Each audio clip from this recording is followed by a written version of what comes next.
Chapter 6. The Religion of Humanity. The Civil War was a triumph for the religion of humanity. Most churches, whatever their stand on slavery, opposed abolitionism and its social radicalism. As a result, in the North, these churches supported the war effort rather than demanding it. The Unitarian, Universalist, and Transcendentalist champions of abolition were thus the real victors of the war. They called for war, tried to promote it by financing John Brown, and, when war began, called at once for emancipation as the war aim.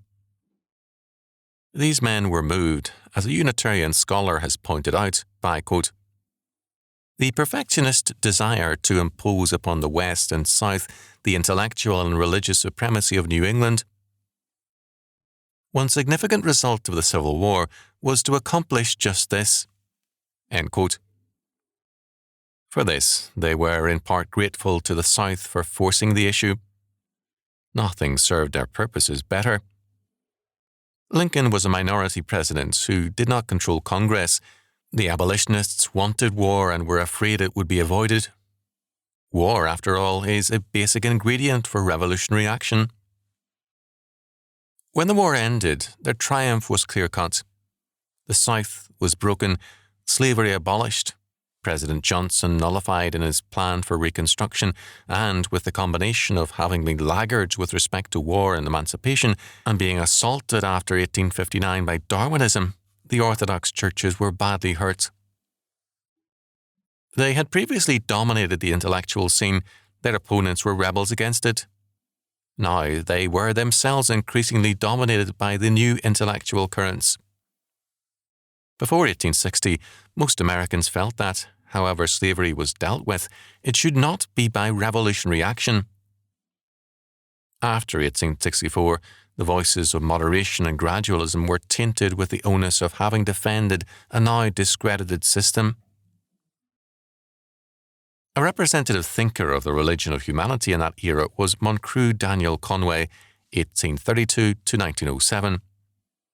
Conway was born in Virginia and began as a Methodist minister, but soon became a Unitarian.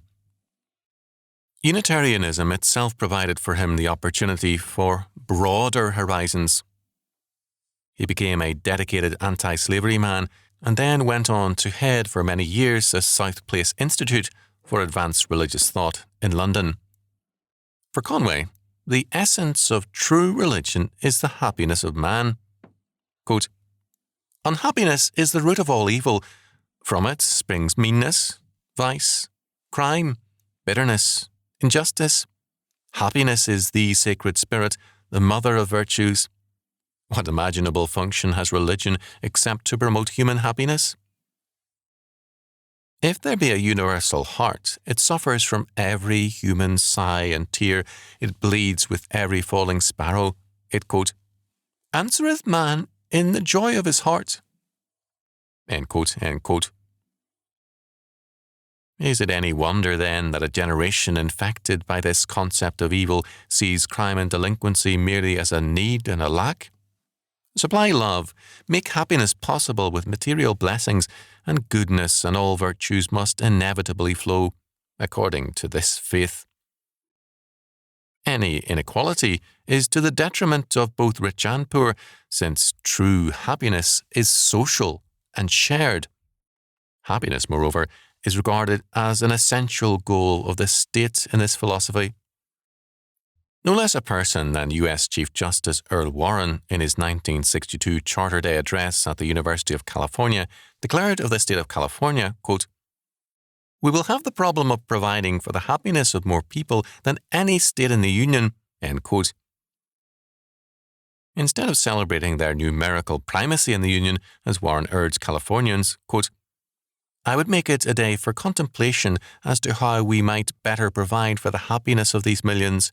End quote. This is a logical goal for the state if evil is a product not of sin, not of immorality, but of unhappiness. If, quote, unhappiness is the root of all evil, end quote, as Conway held, and Warren's position implies, then social justice means that men's desires must be met. Envy must be satisfied, and man's every hunger fed in order to ensure, quote-unquote, justice. Men in society must be equalized and barriers destroyed for, quote, thou shalt not, end quote, is an impediment to this concept of happiness. Believing the religion of humanity to be the true religion behind all historical religions, Conway made a pilgrimage to the East to see these ancient wonders firsthand. He reported with pleasure on Kuan Yin, the Chinese goddess of mercy, quote, she is a woman who refused to enter paradise so long as any human being is excluded. Quote, never will I receive individual salvation, end quote, she said, and still remains outside the gates of heaven, end quote. On arriving in Ceylon, he stated, quote, I had studied the Sinhalese Buddha and Buddhists and knew I was leaving behind Anglo-Saxonism, cruel, ambitious, canting, aggressive, to mingle with people who knew, quote, the blessedness of being little, end quote, end quote. Conway found repeated occasions to compare Christianity and the West unfavourably with the East. Moreover, quote, the idea of salvation by one's own merit prevails in every religion on the face of the earth, except Christianity, end quote. Conway then believed in a works doctrine of salvation, and for him the essence of true works was social revolution. Accordingly, he wrote during the Civil War, quote, let us consider gravely what it is we are carrying south as we march on. One thing we must carry, devastation. This smiting of the South was for its healing, for, as the proverb says, quote, faithful are the wounds of a friend, end quote. Conway spoke and wrote as, quote, a friend, end quote, of the South. His father was a Virginian whose body servant, James Parker, quote, actually fled from freedom with the Northern troops to the Confederate lines, end quote, leaving behind his family in Washington in order to be with the senior Conway. The miracle of John 5:1-15 provided Conway with an analogy. The war was comparable to the pool whose waters, quote, agitation, the angel of freedom, has troubled, end quote, and in which, quote, the diseased nation shall bathe and be made every whit whole, end quote. Conway could not agree with Lincoln on the war aim being the preservation of the Union. Quote, there is no Union to be preserved, end quote, as long as slavery existed to divide it. Quote, in fact, as far as the old Union is concerned, the only arms now defending it are in the South, end quote. Quote, the native glow of the human heart is for justice, end quote. To seek the preservation of the Union above justice was to mask a monster. Social justice required that we pronounce nevermore over the old Union, otherwise the United States would be, like Pilate, quote, sundering humanity, end quote, to death. Quote, the damned spot is in every palm. There is not water enough in all the rivers and lakes of America to wash it out, end quote. Justice and brotherhood, not the Constitution, must prevail. The, quote, rejected stone, end quote, in America was not Christ, but justice. Quote, the form in which it stands for us is the African slave, end quote. The slave was America's crucified Christ, whose redemption was America's redemption, and whose presence was a test and standard. Quote, the touchstone of every virtue, end quote. In its every campaign, the religion of humanity has presented its current cause as the ultimate standard, the acid test, and, quote, touchstone of every virtue, end quote. The current cause is its Bible and Creed, the party line from which none must depart. Thus, when Charles A. Beard published his President Roosevelt and the Coming of the War, 1941, in 1948, he was attacked as now senile and incompetent. When, in 1963, Albert Schweitzer criticized the United Nations policy in the Congo, this liberal hero was also sadly cited as now behind the times and has grown timid and conservative with age. There is good reason for this perspective. The religion of humanity looks to the perfection of man in paradise on earth. Not a single false stone can be laid, nor a false step taken. The future depends not on God, but entirely on man. Quote, for to do justice to the Negro is to lay the cornerstone of the Republic of Man. It is nothing less. End quote. If need be, it follows man must be disloyal to the present order in the name of loyalty to the future order. Any loyalty to the future means revolution, for, quote, revolutions go not backward, end quote. The Founding Fathers and their successors, while having the door of amendment open, where, quote, new revelations might enter, end quote, had not moved ahead. Indeed, quote, our nation declared for nullification of the laws of God, it declared for injustice, end quote. For Conway, the issue was, quote, a rebellion versus a revolution, end quote. The South was in rebellion. The North was conducting, he hoped, a revolution. If not a revolution, then the North was, quote, actually in the same relation to the South that George III so lately held towards itself, end quote. The South claimed that this was exactly the parallel. Quote, on the surface, and for the moment, the South is right in this. So long as the position of our government is purely political, so long as it remains, as now, a question of government against government, of authority against authority, we are their obstinate George III, and on that count we are already partial, and in the end shall be completely non-suited. End quote. The South had charged that the issues in 1860 were the same as in 1776, namely the attempt of a central power to overthrow the authority of the states and their self-government, and that the Federal Union had been claiming powers which properly belong only to the states. Northern Democrats made similar charges, noting the parallel to 1776. Indeed, they charged that a conspiracy was seeking to dissolve the historic Federal Union and to create a unitary state. For Conway, all this was justifiable only if the revolution proceeded. Liberty could not be denied. Quote, the Southern movement is, then, not a revolution, but a rebellion against the noblest of revolutions. It is a league of confederates against the peaceful and legal evolution of liberty on this continent. It is an insurrection against a resurrection. End quote. The revolutionary prospectus had attracted the attention of revolutionists elsewhere. Conway reported, with Garibaldi sending word to America, quote, if this war is for freedom, I come with 20,000 men. End quote. The war had to be made, quote, a war for humanity, end quote, and, quote, no war of manhood was ever yet lost, end quote. Quote, the rejected stone, end quote, is, quote, justice to man, end quote, and America must lay it, quote, as the head of the corner in the future fabric, the Republic of Man, end quote. The Negro, therefore, assumed a messianic role for the Civil War radicals, and William Dara Kelly, a member of Congress for Philadelphia, said, quote, yes, sneer at or doubt it as you may, the Negro is the coming man for whom we have waited, end quote.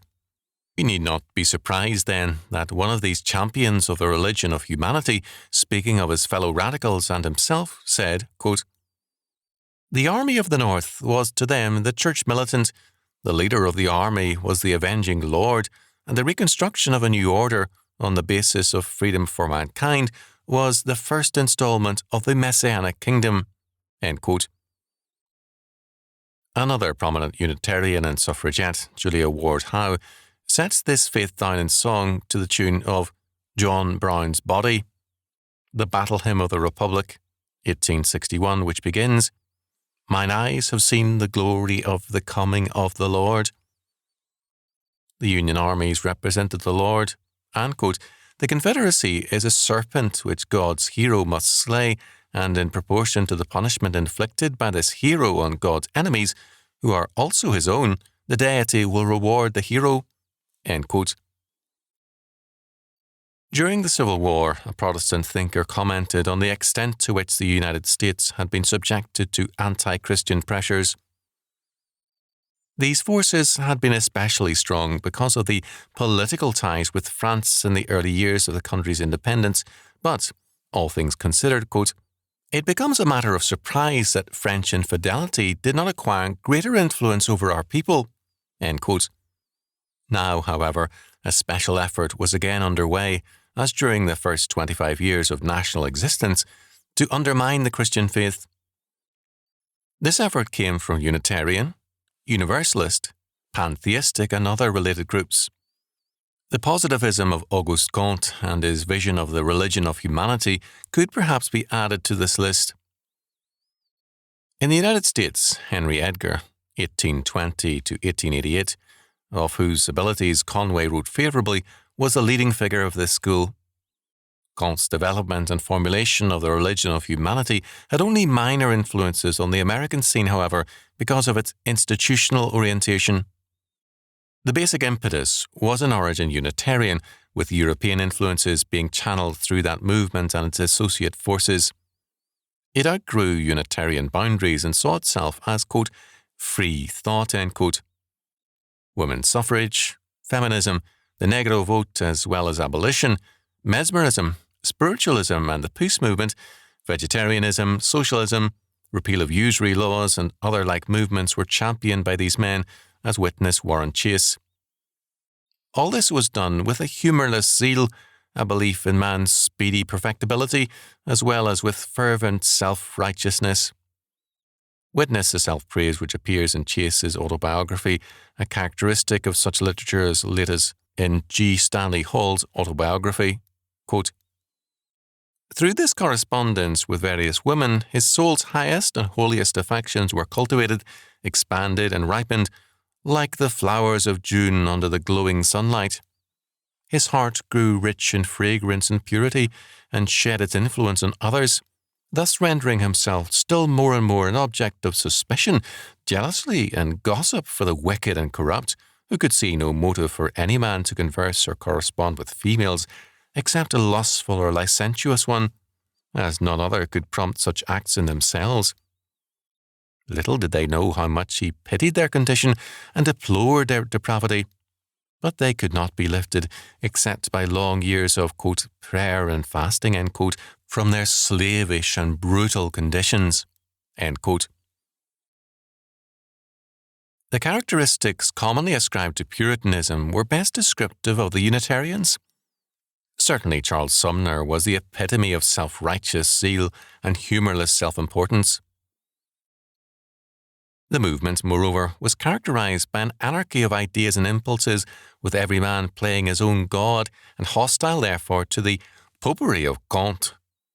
O.B. Frothingham in particular objected to Comte's appropriation of the name, the religion of humanity. In his book of that title, Frothingham denied that the ideas of this faith were Comte's.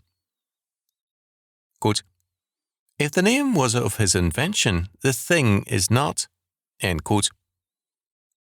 Octavius Brooks Frothingham, 1822 to 1895, like so many others of this school, a Harvard man, was the son of a distinguished Unitarian clergyman, Nathaniel Langdon Frothingham, 1793 to 1870, pastor of the First Unitarian Church of Boston, 1815 to 1850.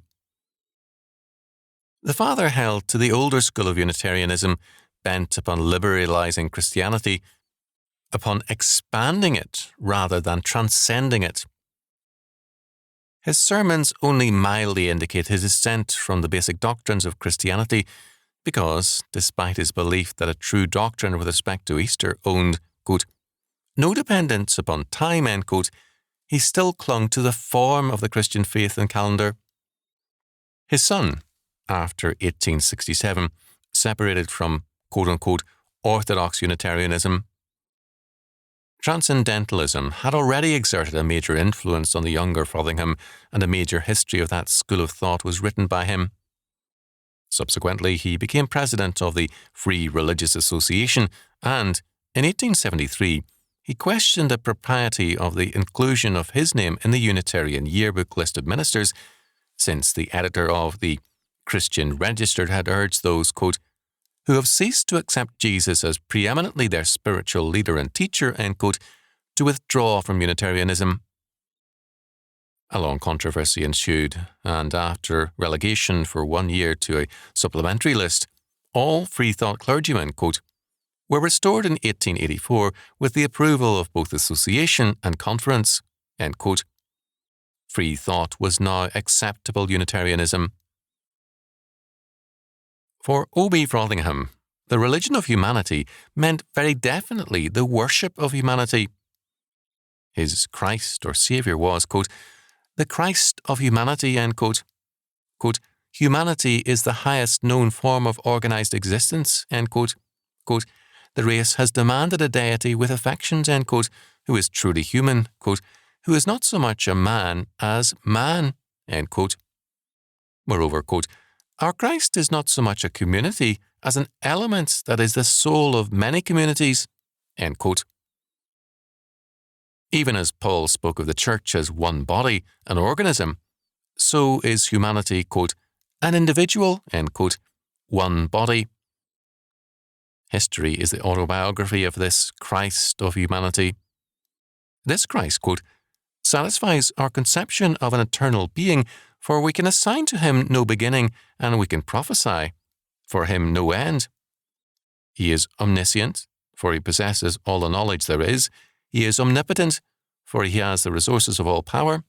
Unchangeable he is, save with that heavenly changeableness in which there is no mutability, but only a progress from glory to glory, end quote. Moreover, the Christ of humanity, quote, is sinless, for the law of his perfection is in himself, and, of course, he cannot transgress it, end quote. The import of this is obvious. Not only does Frothingham hold to a unitary and organic conception of man and society, but he also ascribes to that unitary aspect, rather than to the erring individuals, perfection and sinlessness. The state, which thus embodies this religion of humanity, is deified and placed beyond all criticism and law. It is, by definition, both the perfect order and the Christ or Saviour of man. The individual must therefore see all error in himself and none in the state. The sickness is in the individual if he dissents from the state, a sign of mental illness, because the state is itself health when the state identifies itself with a religion of humanity. Salvation is thus social in, through, and by the state. Quote, the Christ of humanity is the Saviour, the physician of bodies and souls. He cures our sicknesses, expels our demons, strengthens our infirmities, works miracles of healing, end quote. Lest we misunderstand him, Frothingham expressed himself even more plainly. Quote, humanity, taken in its most comprehensive sense, is but a reflection after all of deity, end quote. Therefore, the essence of true morality is this, quote, live for the whole, end quote. Live so that the relation between you and others may remain unbroken, that the currents of active sympathy may flow evenly on, that your life may fit firmly into its frame and deposit its contribution just where it belongs, end quote. By implication, to live for anything but humanity as a whole is to be immoral, faulty, or sick. True life, therefore, was life in terms of humanity rather than some supernatural God or Saviour or a nation or any other limited end. To be separated from humanity is to have a living death. Quote, humanity has but one life, breathes out but one atmosphere, draws sustenance from one central orb. To be reconciled with humanity, to feel the common pulse is life. To be alienated from humanity, to have no share in the common vitality is death. The slightest material separation is felt disastrously, end quote. Frothingham, while departing from orthodoxy and from its doctrine of the Holy Spirit and infallibility, retained these latter concepts for his system. Quote, "The interior spirit of any age is the Spirit of God, and no faith can be living that has that spirit against it.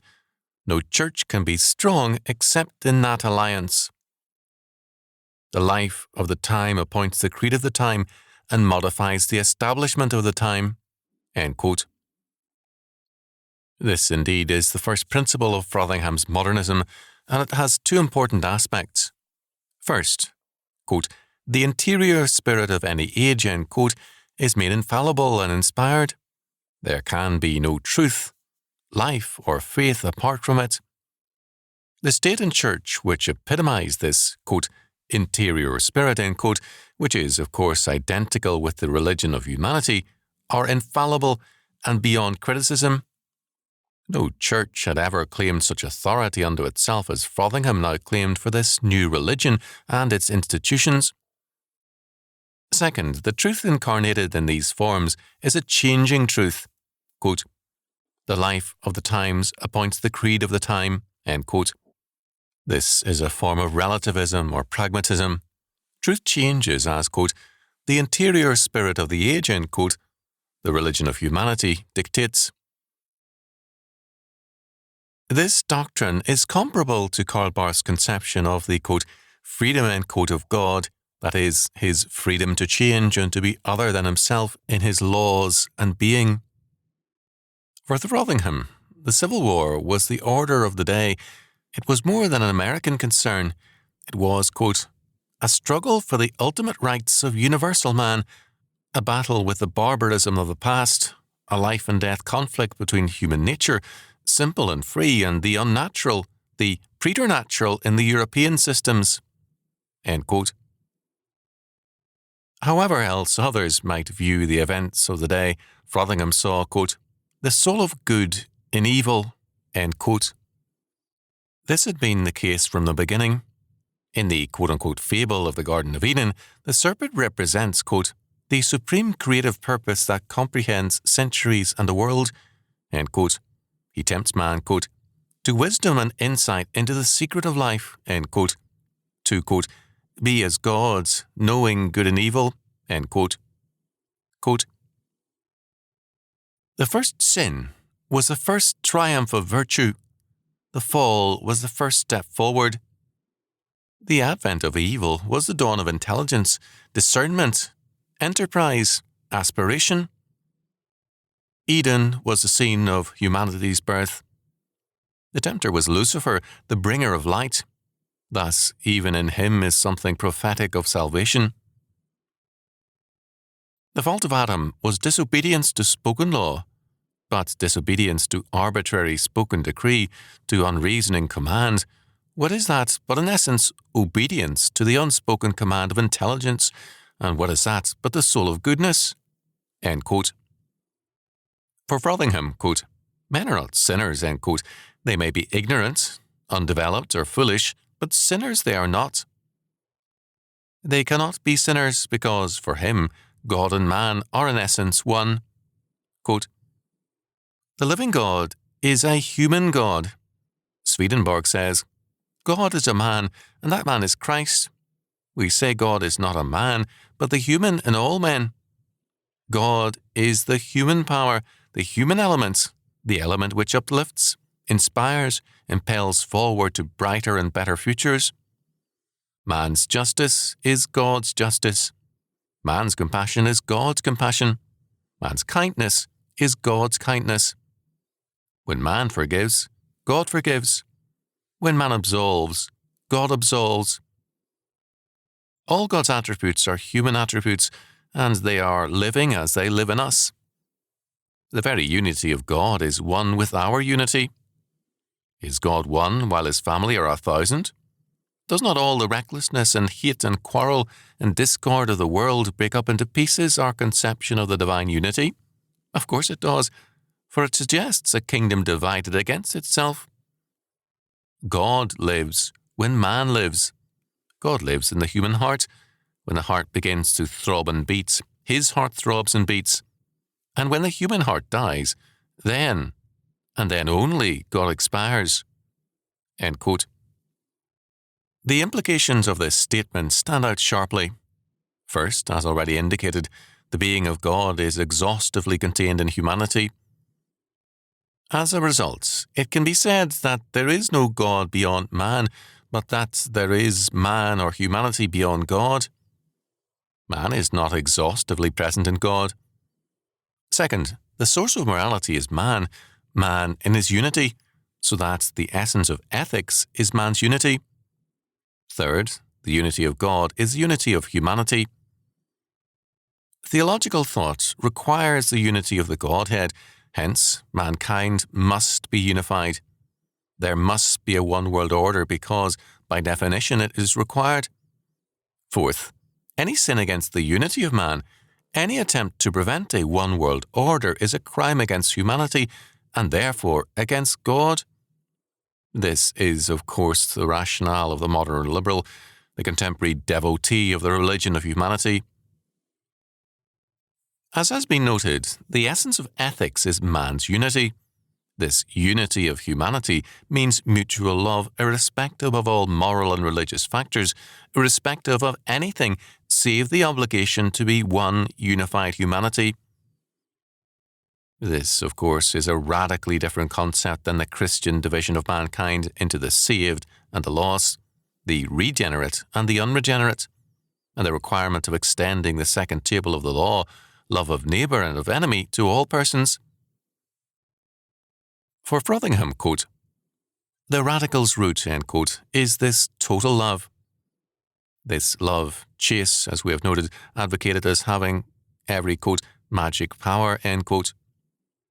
Earlier, a champion of universalism, Hosea Ballou, 1771 to 1852, had, according to his son, quote, held that the true way to cleanse a hardened and rebellious heart is to inundate it with a deluge of love, the only weapon of omnipotence, end quote.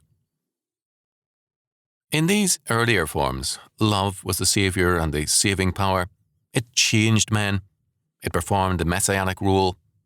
Progressively, however, love simply came to mean the required mental attitude for the unity of humanity and did not so much change its object as to sacrifice itself to it. Practically, it meant that the haves gave to the have-nots, as individuals and nations, without expecting the recipient to be transformed, but simply in order to equalize the situation. This, of course, is, quote, the grand design, end quote, of modern politics, the, quote, transfers of capital, end quote, and goods on a vast scale.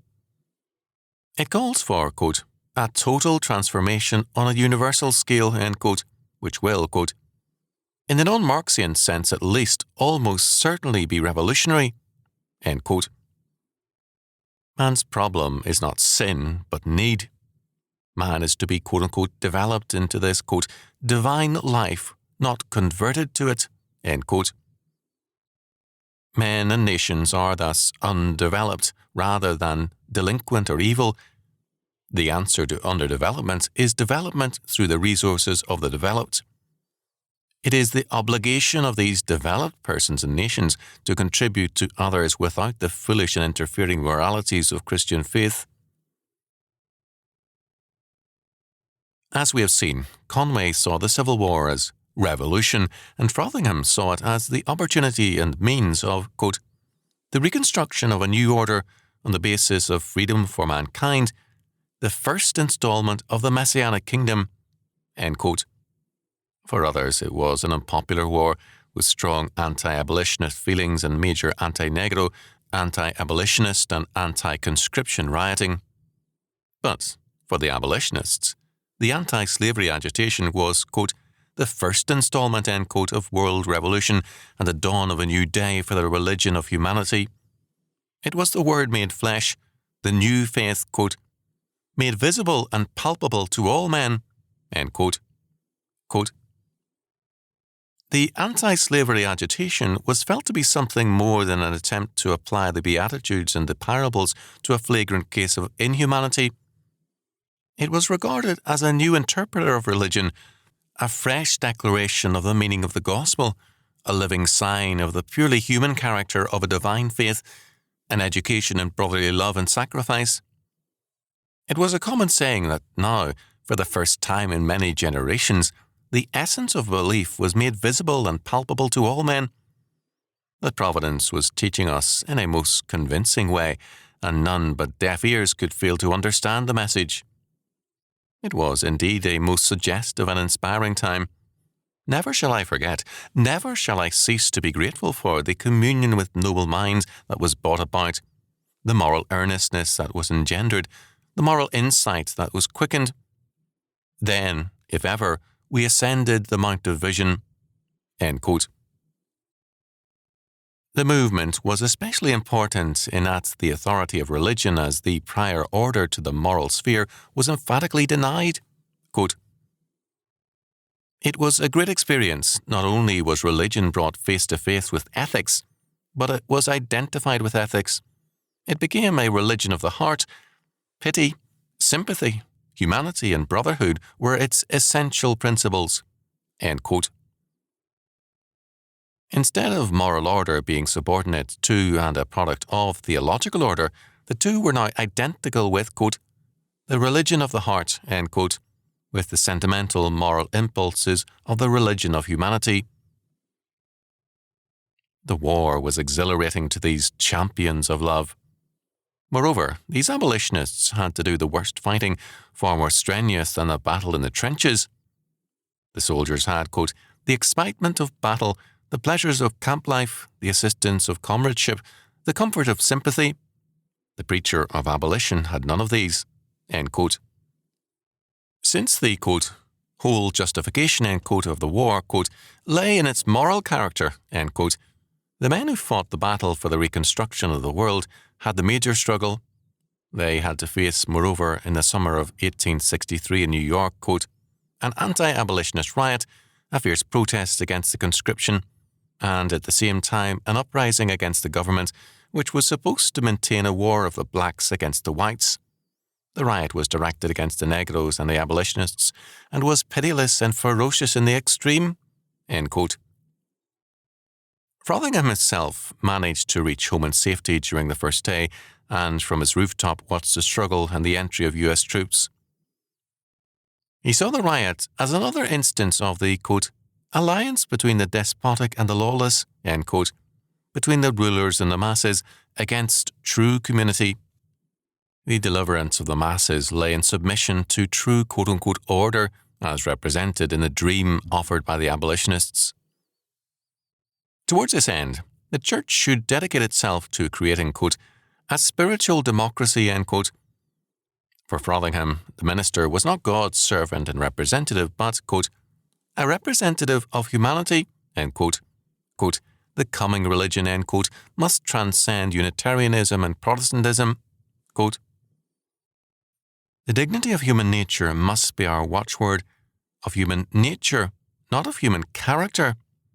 For human nature denotes the capacities of man, what he ought to be and shall be, not what he is. Human character expresses only the undeveloped condition of man, and is therefore not to be taken as a final stand. This doctrine does not belong to a sect or a church, but to all mankind." End quote. Man will be developed, and, quote, "the time will come when it shall be as natural for men to do right as to breathe, when all kinds of injustice, cruelty, and tyranny will be instinctively abandoned." End quote. The religion of humanity, moreover, will approach the old forms of religion with a sophistication lacking in the early Unitarians. It will recognize the primitive grasping after truth in all the old orthodox doctrines, the doctrines of the fall, the Trinity, providence, and the like, as rude devices necessary for theological formulation. Frothingham thus came close to formulating the neo-orthodox doctrine of myth. He also prepared the ground for the re-entrance of the religion of humanity into the churches. Unitarian, Universalist, and Spiritualist churches had begun by withdrawing from evangelical Christianity, confident that the people would quickly follow them. The exception to this was New England, where the existing Congregationalist churches were often taken over and the Orthodox members ousted. Although these groups established churches throughout the United States, there was no general exodus into them, and it was quickly obvious to Frothingham as to others that the American people as a whole intended to remain faithful to Orthodox Christianity. The strategy after the Civil War therefore changed markedly. There was less attempt made to draw the people and more to win the clergy. Previously, church conflict had been over Calvinism versus Arminianism, over liberalism, with major divisions resulting. Subsequently, this ceased to be a major issue and was almost non-existent, except for the Machen controversy over liberalism in the Presbyterian Church USA and the H. Hokma Common Grace division from the Christian Reformed Church, both having their origin in the 1920s. The issues ceased to be primarily theological. The Church now faced a battle for its very existence as, in any sense, an institution of historic Christianity. On the whole, the battle was lost, or is being lost, in virtually every major branch of the Church.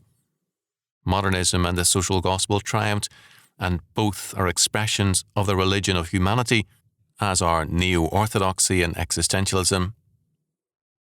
The ramifications of the social gospel movement are best seen by examining its leadership, as given by Robert T. Handy of Union Theological Seminary. In France, the Christian school movement, called in some places Christian socialism, in others the social gospel, had as its leaders H.F.R. Lamennais and C.H. Saint-Simon. In Italy, Giuseppe Mazzini. In Switzerland, Hermann Kutter and Leonard Ragaz. In Germany, Friedrich Naumann and Adolf von Harnack. In England, Morris and Kingsley, followed by Ruskin, Headlam, Holland and Gore. In the United States, Washington Gladden, Graham Taylor, George D. Herron, and Walter Rauschenbusch. It is not our purpose here to consider the history of the social gospel movement. This has been extensively treated in a number of works from various perspectives.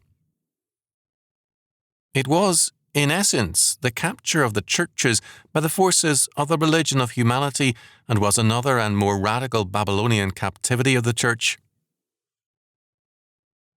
In 1869, Frothingham had dreamed of the new order of, quote, the church of the future, incarnating the religion of humanity, end quote, to use Phillips's phrase, which would create the new society. Quote, thus, we dream of society. There is no society now. There is at present no such thing as society. Society means brotherhood, goodwill, sociability, mutual love, mutual fancy, mutual purpose and achievement.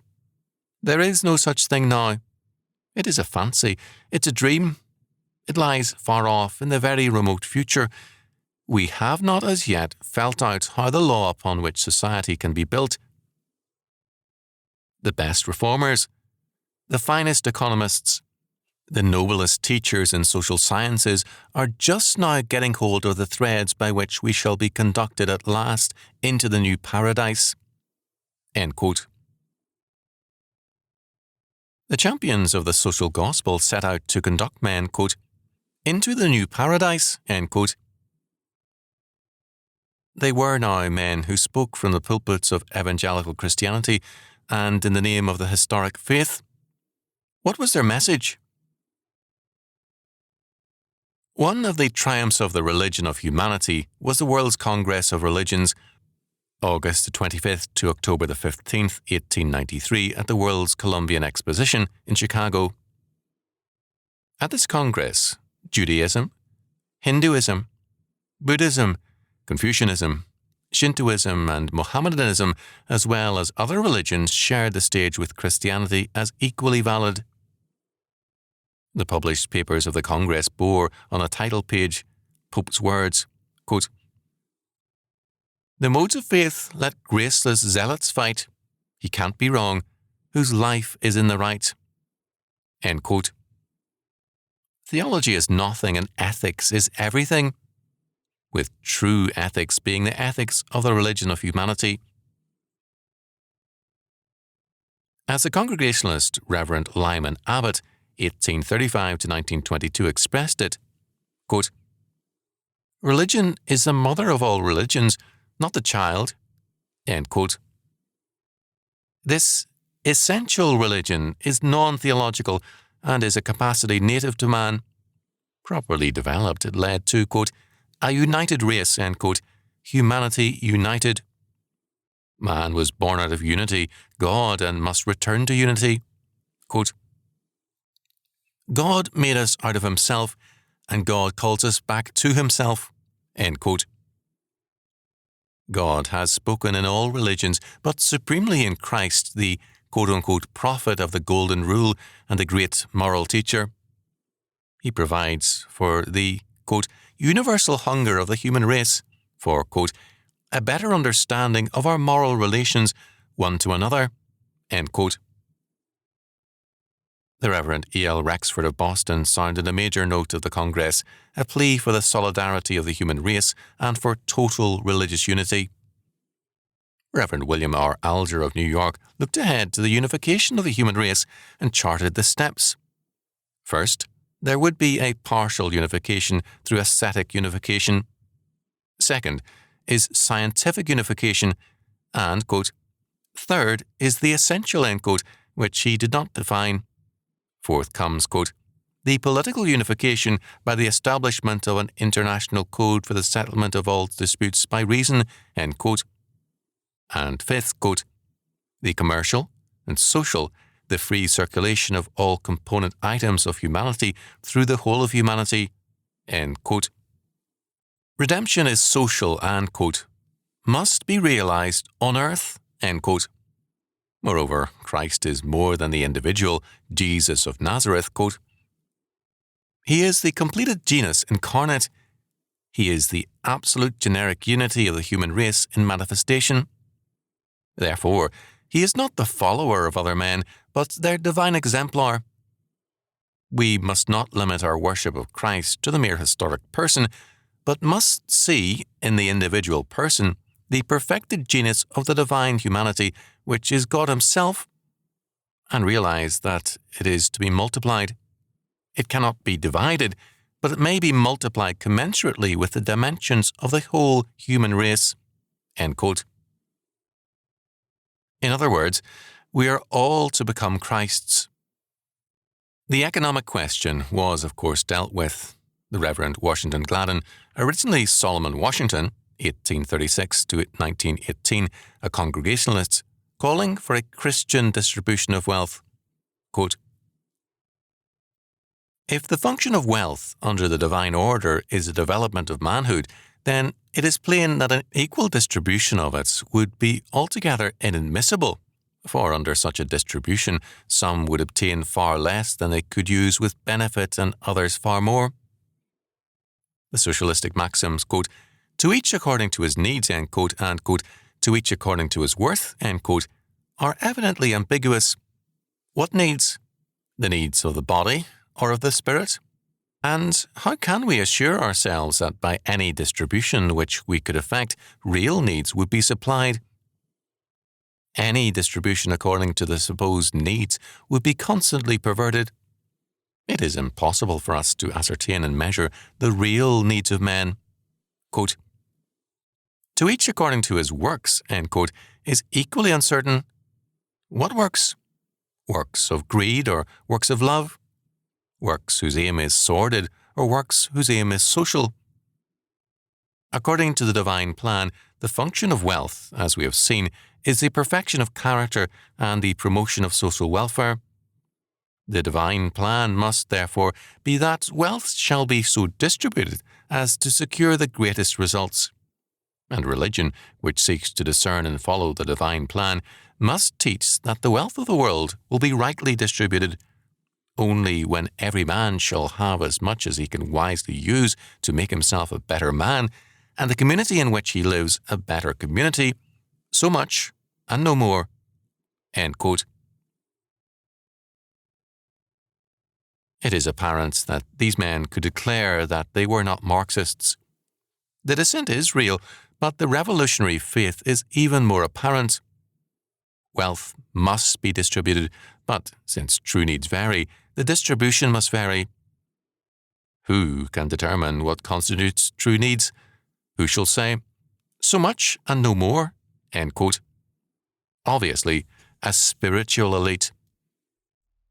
Gladden and his followers saw the state as the agency of distribution and a spiritual elite as the men who, quote, discern and follow the divine plan, end quote. Gladden, Lyman Abbott, and others paved the way for the ostensible trust-busting of Theodore Roosevelt. An Englishman, W.T. Stead of London, proposed a, quote, civic church, end quote, a kind of council of churches, social agencies, and public welfare-minded atheists to serve as an establishment for, quote, the progressive development of a more perfect social system, end quote.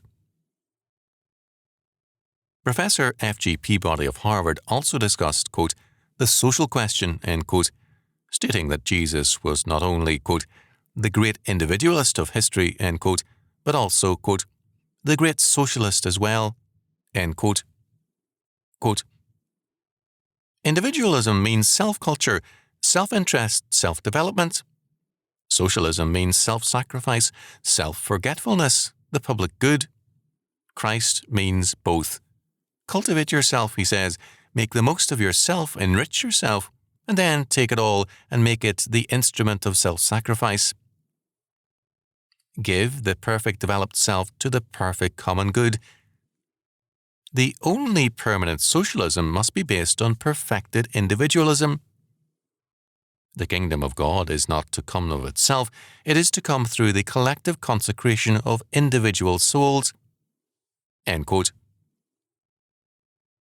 For this facile and sterile rationalism, all the values of the past would remain as a kind of biological inheritance for the planners of the united humanity to make use of.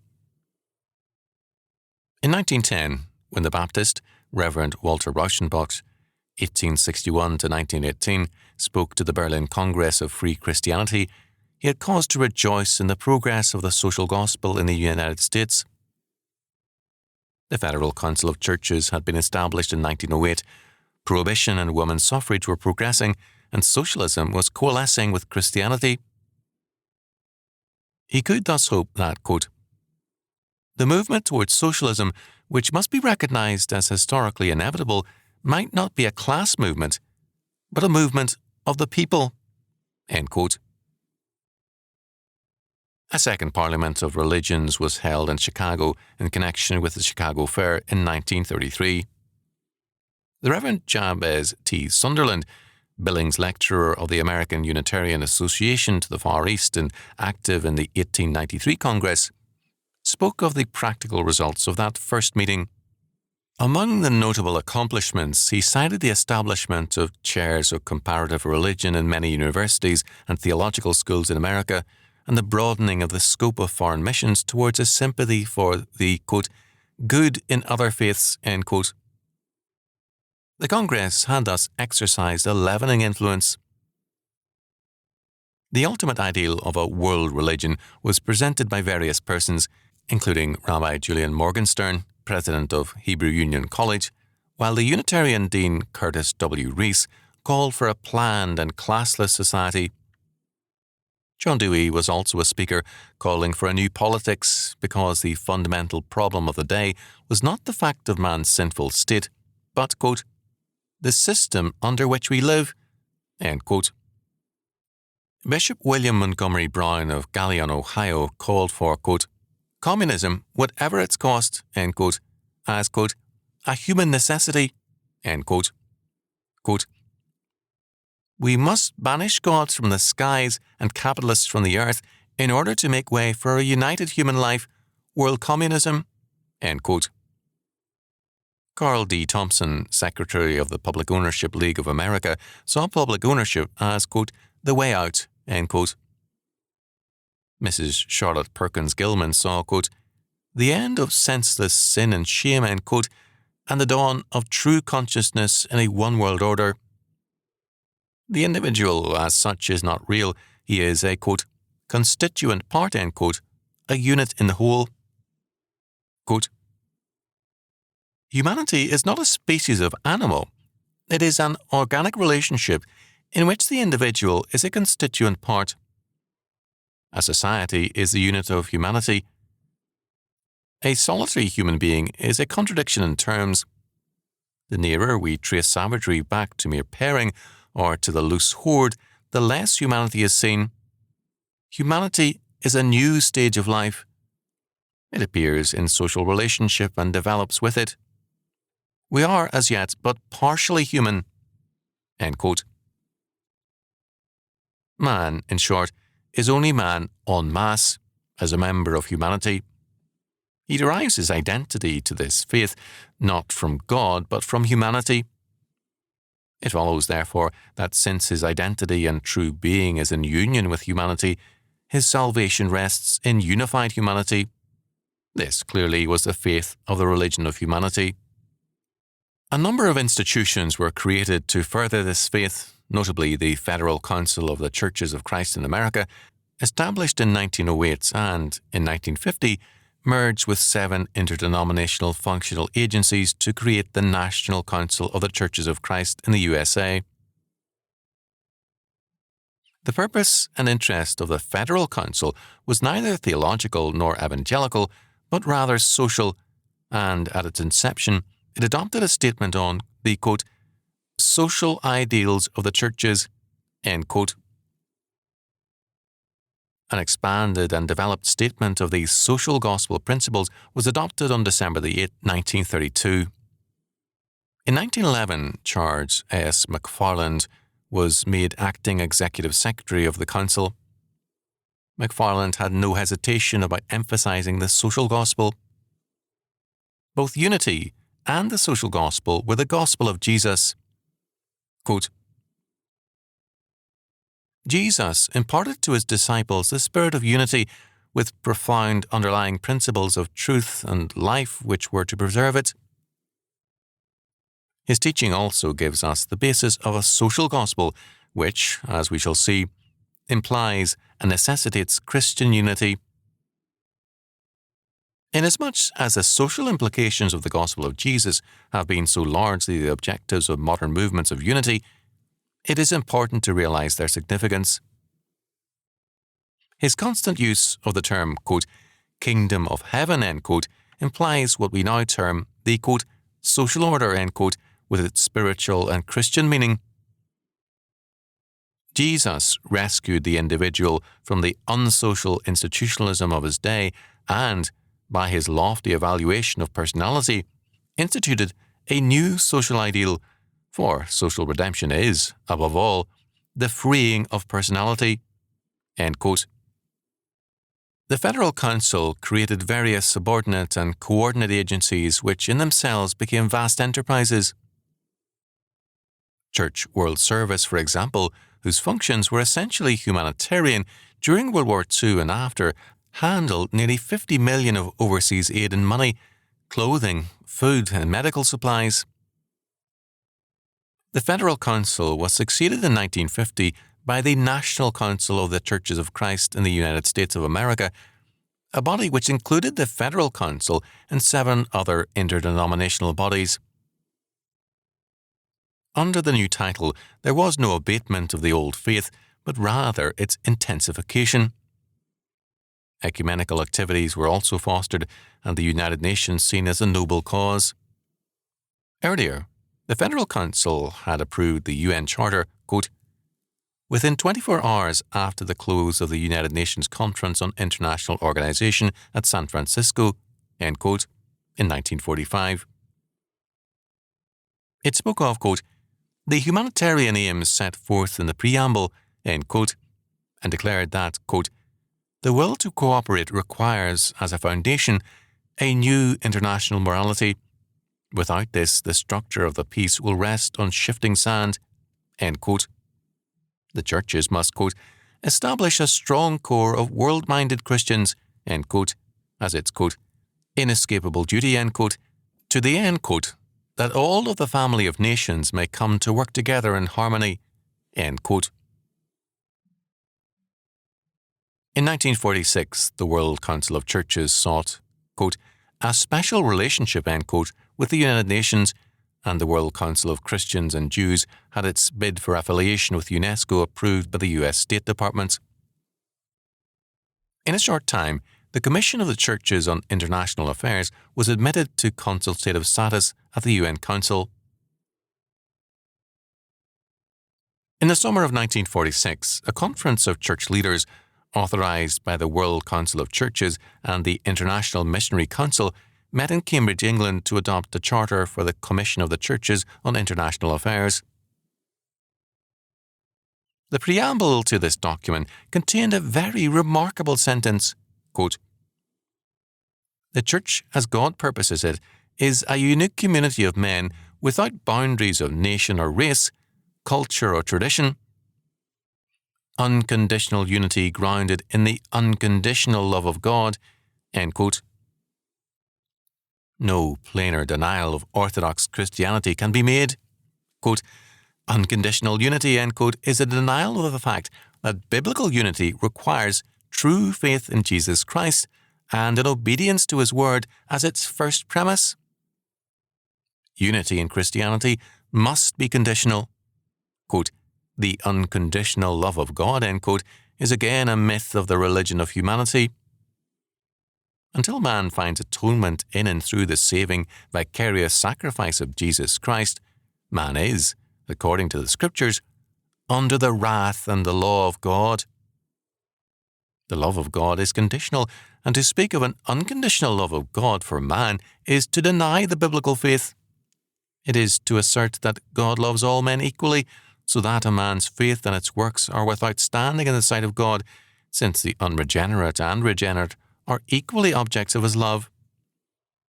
Nor is the love of God unconditional towards believers, for the Bible gives clear-cut evidence of the anger of God towards many a saint, including Moses, David, and Hezekiah. The unity of the Church is similarly conditional upon true faith and obedience. The perspective of this charter is not Christianity, but the religion of humanity, for it seeks not the glory of God, but, quote, "the benefit of mankind," end quote. In referring to the ecumenical movement, the preamble declared, quote, "This brotherly unity which God has given and blessed will surely be further strengthened if we acknowledge our obligation to use it for the benefit of mankind," end quote. Very soon, the Commission of the Churches on International Affairs, CCIA, could report that, quote, "Judgments from impartial sources credit the CCIA with making a substantial contribution to the drafting and adoption of the Universal Declaration of Human Rights, especially with respect to the provision for religious freedom and the rights closely related thereto," end quote. The rise of neo-orthodoxy made no difference to the progress of the religion of humanity, except to clothe it more than ever in the traditional language of Christianity. Neo-orthodoxy was, after all, to use Van Til's description, simply, quote, "the new modernism," end quote, more radical than the old in its theology as well as its sociology. The social gospel was now the faith of most churches and the teaching of most of the major seminaries. Its teachings were in essence and temper alien to Orthodox Christianity. First of all, the social gospel assumes as an article of faith the evolutionary dogma. As a result, the basic fact of history is development, not creation, the fall and the regeneration of man through Jesus Christ. Second, the social gospel asserts the primacy of the moral order to theological order. Although neo-orthodox sophistication would appear to deny this, the essence of Barth's God is that he underwrites the autonomy of man by his freedom. This ethical system, being evolutionary, is grounded on the idea of development rather than regeneration. As a result, ethics stems from human needs and necessities rather than from the divine decree. Since human need governs ethics, it is increasingly asserted that, because we are under love, not law, quote, "thou shalt not commit adultery," end quote, admits at the very least some exceptions in the name of love. If the sexual relation is personal, an I-thou affair rather than impersonal, I-it, Martin Buber's language being commonly used here, it is holy and legitimate. This is echoed from many pulpits. In Canada, when Pierre Berton was fired by Maclean's magazine for offering a similar position, he was asked to write a Lenten study book by the Canadian Anglican Church.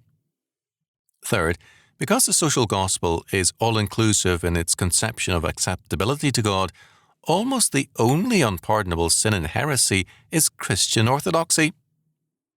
Fourth, being evolutionary, it assumes the past as a part of its inheritance, like biological data, an accomplished fact, and it fails to realize that it is itself a destructive force rapidly eroding the inheritance it assumes as fixed. Fifth, it sees sin in the system, not in man. While talking more of sin now than in the past, the social gospel still sees sin as basically social rather than personal. Sixth, as a result, salvation must also be social, and it requires the reordering of society. Seventh, its view of man is therefore basically that man is a social animal rather than a creature of God. As we have seen, man is defined in terms of humanity rather than the Creator. Eighth, man's, quote, mental health, end quote, a substitute concept for sin, is also determined by his orientation to humanity. For such men as Dr. H.I. Overstreet and Dr. Brock Chisholm, mental sickness means resistance to the social gospel and one-worldism. As a result, what begins by asserting the primacy of ethics to theology ends up by denying ethics as well. The modern mental health movement would substitute for law, in theory and in practice, the concept of sickness or disease for sin, so that law enforcement would pass from the people and their representatives to medical experts. The moral basis of crime is denied and the historic Christian foundation of law subverted. Dr. Edward Glover, co-founder of the Institute for the Study and Treatment of Delinquency, sees as one of the great potential accomplishments of the 20th century the emancipation of law and sociology from, quote, moralistic conceptions of crime, end quote. This change, however, was well underway in the early part of the century. An especially dramatic and sordid crime, the murder of Robert Franks on May 21st, 1924, by Richard Lubb and Nathan Leopold, was made occasion for the promulgation of this new concept. Clarence Darrow assumed their defence on a plea of guilty, seeking to avert execution on the ground that the punishment of crime was a barbaric concept. Quote, hatred only causes hatred, end quote. The answer is love. Quote, soften this human heart through charity and love and understanding, end quote. Darrow's final word was an affirmation of the gospel of love, with Omar Khayyam quoted as an ideal for all. Quote, so I be written in the book of love. I do not care about that book above. Erase my name or write it as you will, so I be written in the book of love, end quote. Darrow dared to claim Jesus for this gospel of indiscriminate love, holding it would be, quote, blasphemy to say, end quote, that Leopold and Loeb would not, quote, be safe in the hands of the founder of the Christian religion, end quote. This gospel of undiscriminating love has three implications. First, it gives tacit assent to evil by accepting it without anger, judgment, or hate. Hate, according to the Scriptures, clearly has a healthy and God-given place. Hebrews 1:9, Psalm 34:16, 97:10, Proverbs 8:13, Psalm 139:21 and 22, etc., as does love. Indeed, as Spurgeon pointed out, hatred between the godly and the ungodly is God's first blessing after the fall, Genesis 3:15. Both love and hate, when exercised in violation of God's law, can be evil, even as both under God can be holy. Only God is unconditionally good. Second, the gospel of love is a denial of justice, since it affirms either its irrelevance or asserts love to be a higher way than justice. Third, There can be no denial of justice without a corresponding denial of responsibility. The biblical concept of law and justice rests on the premise of man's responsibility and accountability.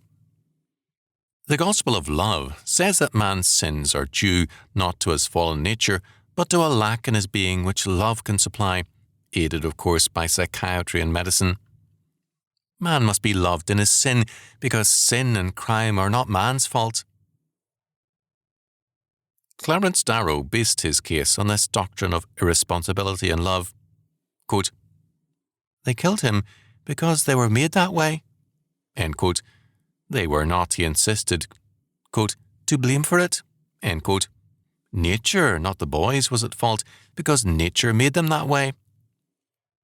Quote, "Is Dookie Lube to blame because out of the infinite forces that conspired to form him, the infinite forces that were work-producing him ages before he was born, that because out of these infinite combinations he was born without it? That is, without emotional feelings?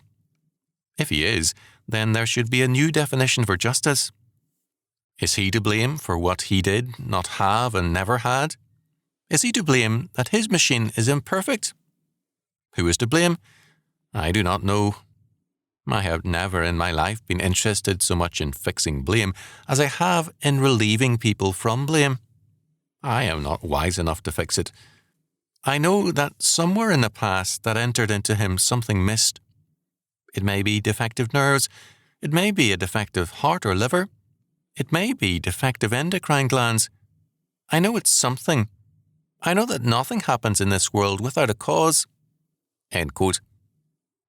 The meaning is obvious. Crime is an obsolete concept.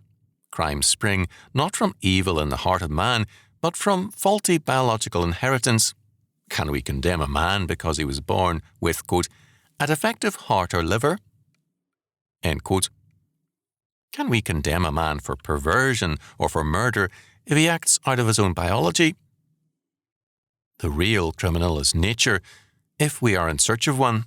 Quote, "Nature is strong and she is pitiless. She works in her own mysterious way, and we are her victims." End quote.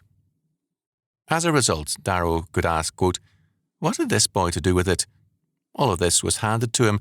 He did not make it himself, and yet he is compelled to pay." End quote. To think otherwise is, quote, "crazy," end quote. There are only two possibilities, quote, "I know that one of two things happened to Richard Lube, that this terrible crime was inherent in his organism and came from some ancestor, or that it came through his education and his training after he was born. Do I need to prove it?" End quote. It was, in brief, either hereditary or environment, not the man. But Darrow did not hesitate to accuse the defence of a lust for blood and did not excuse them on either ground. Darrow, as a materialist, was not sure that a mind existed in man. Quote, "The mind, of course, is an elusive thing. Whether it exists or not, no one can tell." End quote. Nature itself is governed by chance, and everything depends, not on responsibility, but, quote, "on infinite chances." End quote. Quote, "Their parents happened to meet. These boys happened to meet. Some sort of chemical alchemy operated so that they cared for each other, and poor Bobby Frank's dead body was found in the culvert as a result." End quote. Darrow used one theory after another to vindicate irresponsibility and enthrone biology and medicine in place of law. Crime was immaturity, biological immaturity. It meant living in a world of delusions. Quote, "There could be no childhood without delusions," end quote, and many people retained childish delusions into mature years. This is a psychiatric rather than legal problem. The need is for treatment, not punishment. Quote, "It never occurs to the lawyer that crime has a cause as certainly as disease, and that the way to rationally treat any abnormal condition is to remove the cause." End quote. For Darrow, as a materialist, the world was impersonal, and hence causality is by definition impersonal. For a Christian, the world is a personal act of a personal God, and hence causality, human and divine, is personal. Thus, in crime, quote, to remove the cause, end quote, is to remove the person. And when the crime is murder, removal is only by execution. This Darrow refused to consider. Darrow's thesis has many adherents today in the realm of law, especially among judges. It has its champions elsewhere also, notably among the liberal clergy, since it is an article of faith in the religion of humanity. Another adherent, apparently, is Nathan Leopold. Quote, in applying for parole, Leopold reminded the board that, biologically, not one cell in his body was the same 33 years later as when he committed the crime.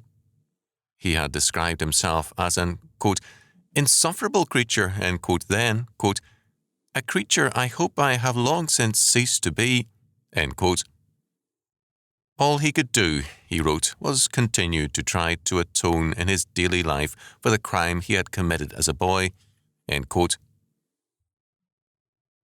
In this perspective, therefore, man's basic problem and the cause of his criminality and sin is the biological limitation of his being. Quote, the human situation is one of finiteness, end quote, according to Tillich. For neo-orthodoxy, finitude is man's basic problem. Finitude is creatureliness, and for the orthodox Christian, this is not a problem, but a God-given situation. The problem is his moral rebellion against God and his attempt to be as God, to try to transcend his creatureliness and finiteness. It is possible to speak of sin, and Tillich and Niebuhr do so at length, but an idea of sin conditioned by the belief that finiteness is a problem for man is ultimately a denial of the biblical doctrine of sin. The remedy for sin, then, is social and medical action. In this perspective, man begins by trying to be more than man and ends up by running from the responsibility of manhood. In addition, according to his faith, liberty is not under God, but under the state, since man is a creature of the state. Thus, the United Nations' Universal Declaration of Human Rights is a statist document. The liberties it affirms are given by the state and are subject to arbitrary revocation by the state authorities. The state thus has total jurisdiction over the life of man and can remove every right from him at will. In Crockert's words, the, quote, Universal Declaration, end quote, is, quote, a sham, a wordy invitation to tyranny, end quote.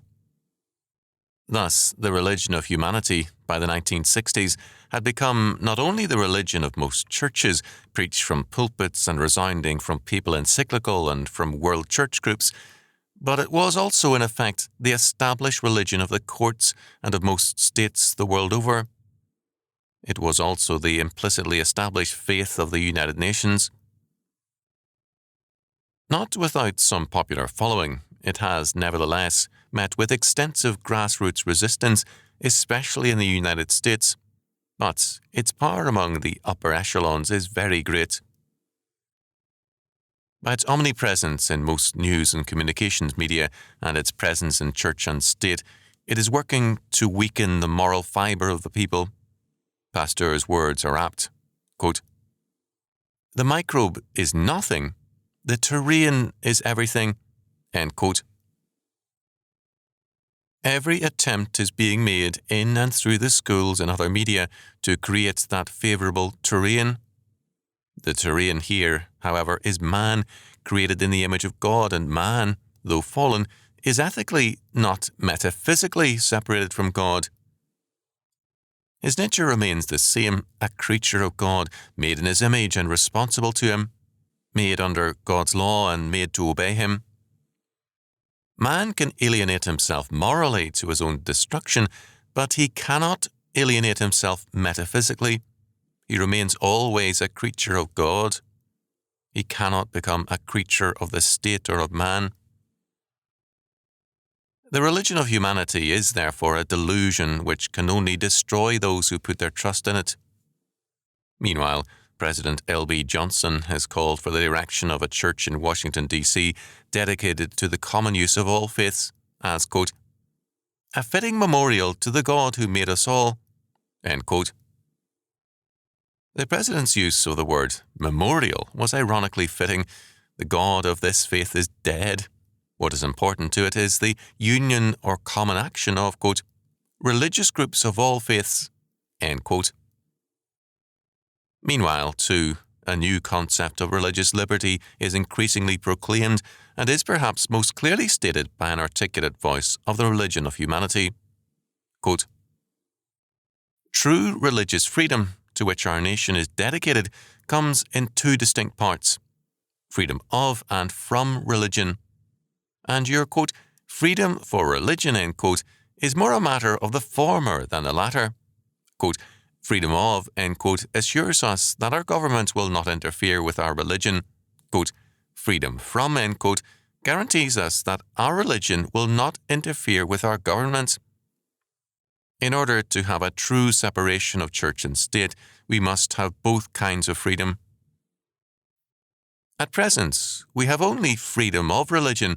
Relatively speaking, we do not have freedom from it.